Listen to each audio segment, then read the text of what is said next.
Alors le kinyan qu'on va voir aujourd'hui, un des mêmes cheds kinyané à Torah, c'est un kinyan qui est indispensable pour acquérir la Torah, mais aussi indispensable pour vivre correctement. C'est le kinyan Be'ishuv. Be'ishuv, c'est Yishuv Adat. Un homme qui a Yishuv Adat, un homme posé, un homme serein, un homme posé surtout, c'est celui qui, comme le Rambam nous dit dans le Moreh Nevuchim, Chelek Aleph, Perek Lamed Dalet, quelqu'un ne peut véritablement acquérir la sagesse que lorsque, parmi les qualités qu'il a, c'est le Yishuv Adat, parce qu'il est posé. C'est là véritablement que la sagesse peut s'installer en lui. Pour acquérir la sagesse, il faut être posé de telle façon à ce que cette sagesse s'installe dans le cœur. Essayons de voir, d'approfondir un petit peu la définition de Yishuv Adat. C'est quoi Yishuv Adat? Yishuv Adat, c'est, le Shem Mishmoel nous dit, Yishuv Adat, c'est que le Dat soit installé dans les midot. Un homme est constitué donc du rationnel et de l'émotionnel. Et je dis toujours, l'émotionnel est un petit peu comme un cheval. Et le rationnel est le cavalier de ce cheval. Lorsque le cheval est en furie, alors le cavalier, il est balancé de part et d'autre. Lorsque l'émotionnel, lui, c'est lui qui dicte quelque part le comportement d'une personne, ses réactions. Alors le sechel, le dat, est comme ce cavalier qui va être trimballé de part et d'autre. Parce que l'émotionnel est en furie. Il adore tout ce qui peut toucher. Il est en folie, comme ils disent. Donc, lorsque le sechel, lui, est dirigé par l'émotionnel, lorsque l'intellect est dirigé par l'émotionnel, il ressemble à ce cavalier qui ne tient pas les rênes de son cheval, et le cheval, il adore ça. Quand il sent que le cavalier lâche prise, il se déchaîne. Et on a des hommes qu'on observe et qui ressemblent à ce cavalier trimballé par ce cheval, parce que leur émotionnel a pris le dessus.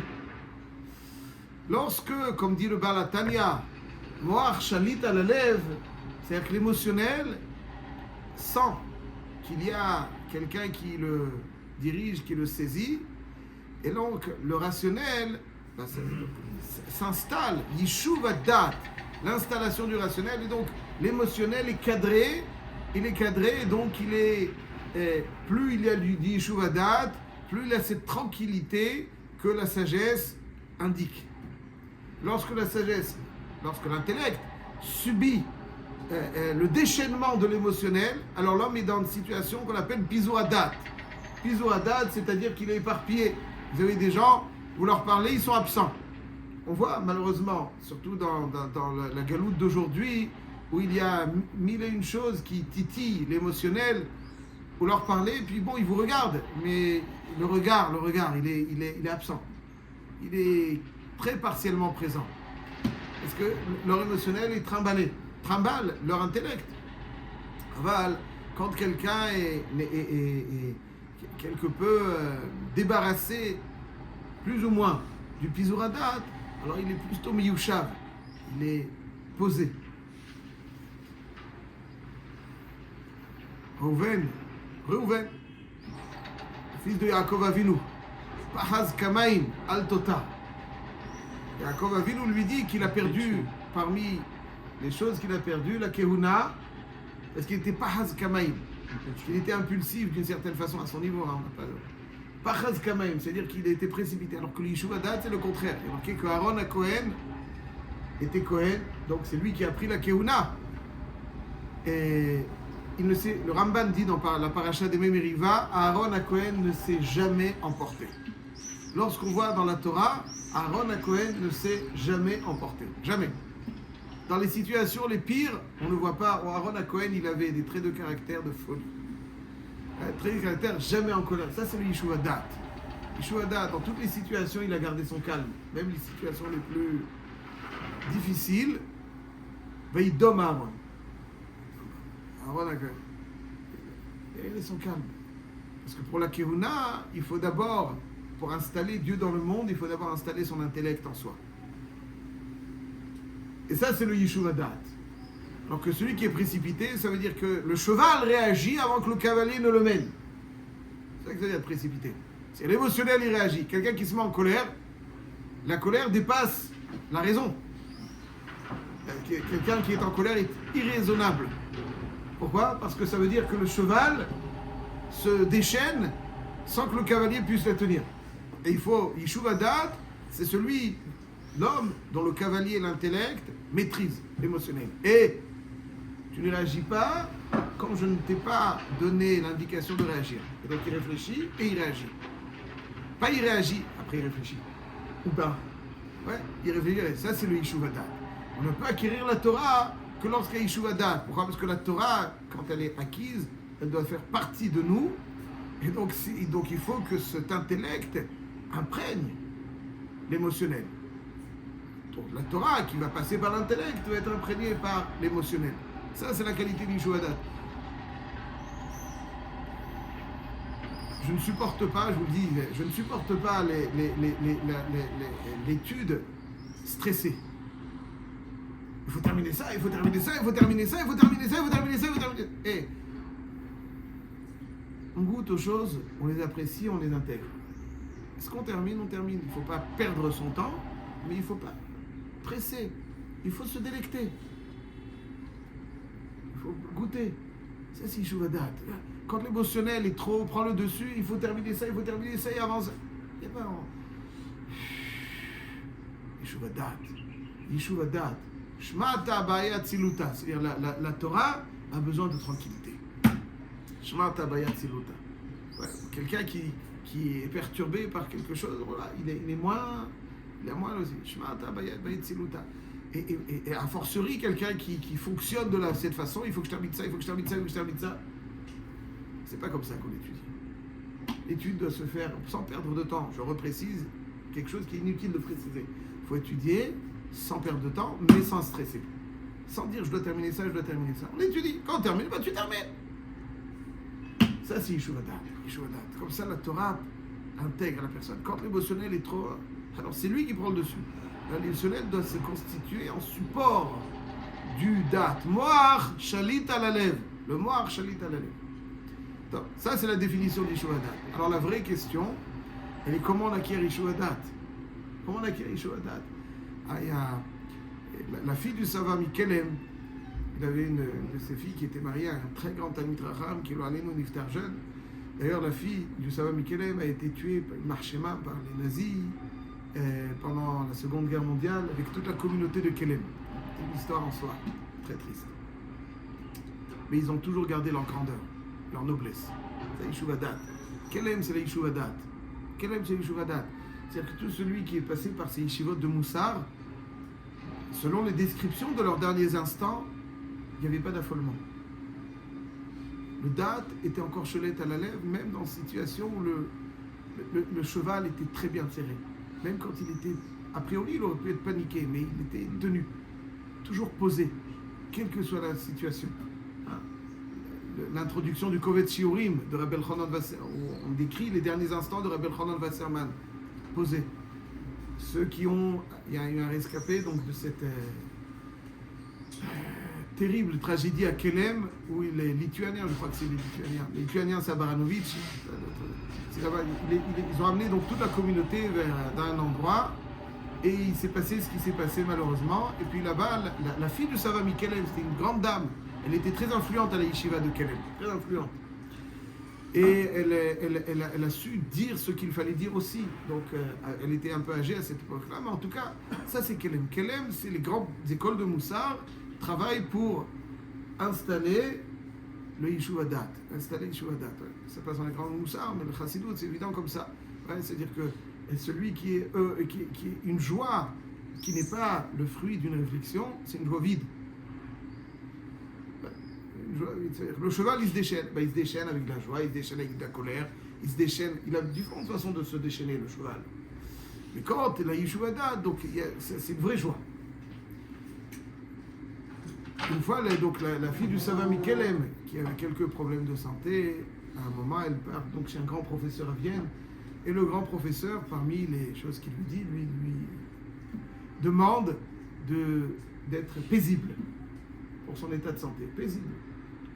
Donc elle rentre chez son père, le Sava Mikelem, et il dit voilà, tu vois, même eux, ils ont compris que pour la santé, même physique, il faut être paisible.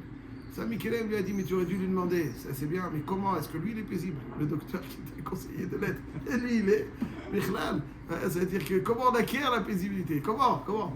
Il faut, je koyach, aval quoi? Comment? Alors, je dirais très rapidement une petite idée. Ce qui permet dans la vie d'un juif, en tout cas, d'acquérir la paisibilité, donc c'est Yeshuv Hadat, ce noir qui est chalit à la lèvre, la maîtrise de l'émotionnel, c'est le Shabbat. Le Shabbat, il est fait pour ça, entre autres. Pourquoi? Shabbat, c'est Shabbat Menucha, c'est Shabbat Shalom. Shalom, c'est la shlemut, la complémentarité. L'émotionnel a sa place et grandement dans la vie d'un homme, mais si c'est comme le cheval a sa place. Mais si le cheval lui mène le cavalier où lui souhaite aller, il arrivera je ne sais où. Quand le cavalier utilise le cheval pour arriver là où il est, alors là c'est bon. Donc le cavalier doit suivre le cheval. Et l'émotionnel est très important. Il y a une shlemut, ils sont complémentaires. Et le Shabbat amène cette shlemut. Shabbat Shalom, on ne dit pas Yom Tov Shalom, n'est-ce pas? Yom Tov Shalom, on ne dit pas Yom Tov Shalom. On dit Shabbat Sameach non plus. Chag Sameach et Shabbat Shalom. Le Shabbat, c'est le Shalom. Le Shalom, c'est donc la shlemut entre... Essayons de voir d'un peu plus près. Pourquoi le Shabbat? En quoi le Shabbat apporte ce Yeshuv Hadat, cette Menucha? Marqué dans la Torah, Vayichal Elokim bayom hashivei, melachto asher asa. Vayichal Elokim bayom hashivei. Chazal s'interroge, Rashi donc aussi. À la Torah, Hachem a fini le 7e jour. Il n'a pas fini le 7e jour, a priori il a fini le 6e jour. Il y a une melacha, quelque chose qui a été fait le 7e jour. Alors, l'une des explications que nous donne Rashi, c'est que Ba'a Shabbat, Ba'a Menucha. Ce qui a été créé le 7e jour, c'est la Menucha. Ma olam chaser, ma ya olam chaser, dit Rashi, Menucha. Ba'a Shabbat, Ba'a Menucha. Le monde manquait, après les 6 jours de création, il manquait quelque chose.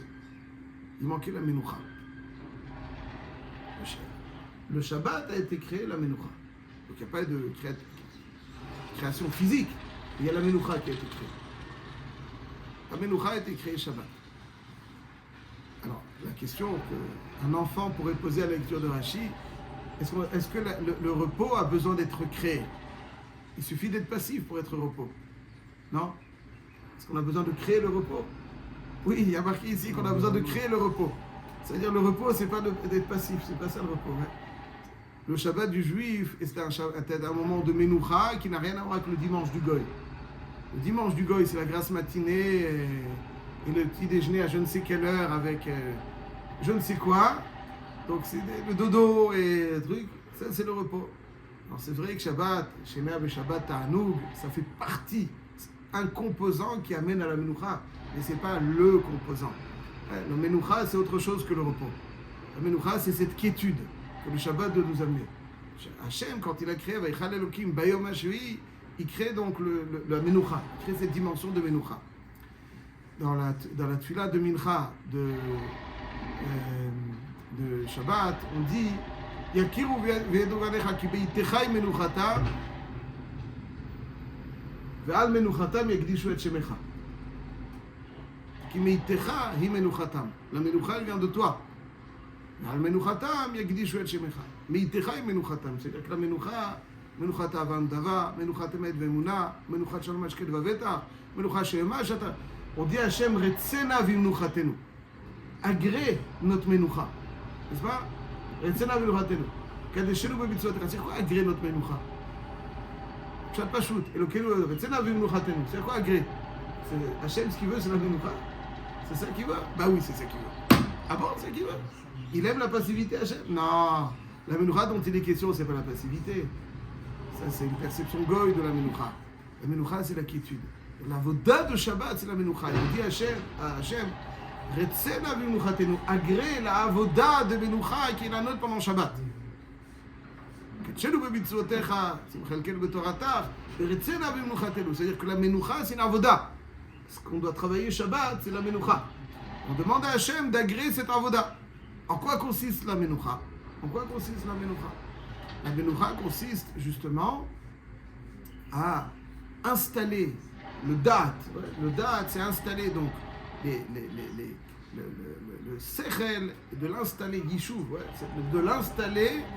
Ça, c'est le date. Le date, c'est le chibour entre le sechel et les midot. C'est ça le date. C'est la avoda. C'est l'un des objectifs de Shabbat. Shabbat, tout celui qui a un tout petit peu encore de papilles gustatives qui n'ont pas été dévastées par... alors il goûte le Shabbat, quelque chose qu'il ne goûte jamais au cours de la semaine. Il y a une atmosphère à Shabbat qu'on ne peut pas retrouver au cours de la semaine. Il y a une atmosphère, il y a un goût particulier, une menoucha particulière, une quiétude particulière. Quelque chose donc qui normalement, chez un juif bien constitué, pour ça, Motzei Shabbat, il faut les bessamim. Le nefesh, c'est-à-dire la menoucha, cette menoucha, donc c'est ça la force du Shabbat. La force du Shabbat, c'est la menoucha, c'est-à-dire avoir donc cette quiétude. C'est quoi la quiétude? C'est être capable du date, c'est une prénate de date, donc être capable, donc cet émotionnel qui est rassuré. Parce qu'il faut savoir que le cheval aussi il est rassuré quand il sent qu'il y a un cavalier fort qui le tient. Il est rassuré, comme toute chose qui est guidée, quand elle a le sentiment que quelqu'un de fort la guide, elle est rassurée.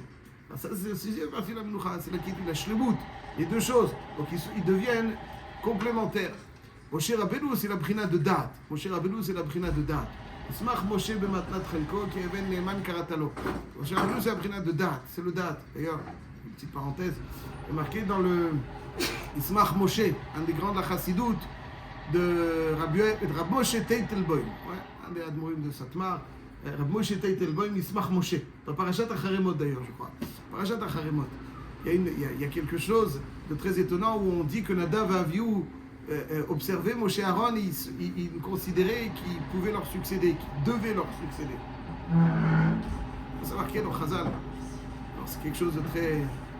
Alors lui, le Ismach Moshe, il a tout un développement et il dit que Moshe Rabbeinu était posé, très posé, calme. Aaron HaKohen aussi. Et puis des fois, les jeunes ont l'impression que leur dynamisme et leur fraîcheur, c'est elle qui va renverser tout.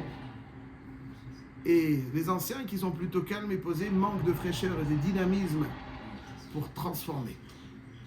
Il faut le moteur. Ils disent, ça y est, ils sont fatigués. Il faut notre fraîcheur pour le bien du peuple juif. Il nous faut notre fraîcheur. Il faut notre dynamisme. On va tout renverser. Regardez, ils sont posés, ils ne sont pas excités. Ils ne sont pas chauds, ils ne sont pas brûlants. Nous, on est brûlants. Donc, il serait temps qu'on les remplace. Il faut apporter une petite injection de fraîcheur, de dynamisme. C'est faux. Il faut cet émotionnel, mais il ne faut pas que l'émotionnel déborde. Une simcha qui n'est pas le fruit du date, c'est une simcha futile, bête, sans. Ouais. Shabbat, c'est le date. C'est pour ça d'ailleurs que Shabbat, il n'y a pas le halel. Shabbat, il n'y a pas le halel. Il y a une mitzvah de simcha Shabbat, il n'y a pas une mitzvah de simcha Shabbat. C'est pas le thème du Shabbat. Yamim Tovim, c'est la simcha. Parce que Shabbat, c'est le date. C'est au contraire, c'est pas le simcha. Shabbat, c'est le date.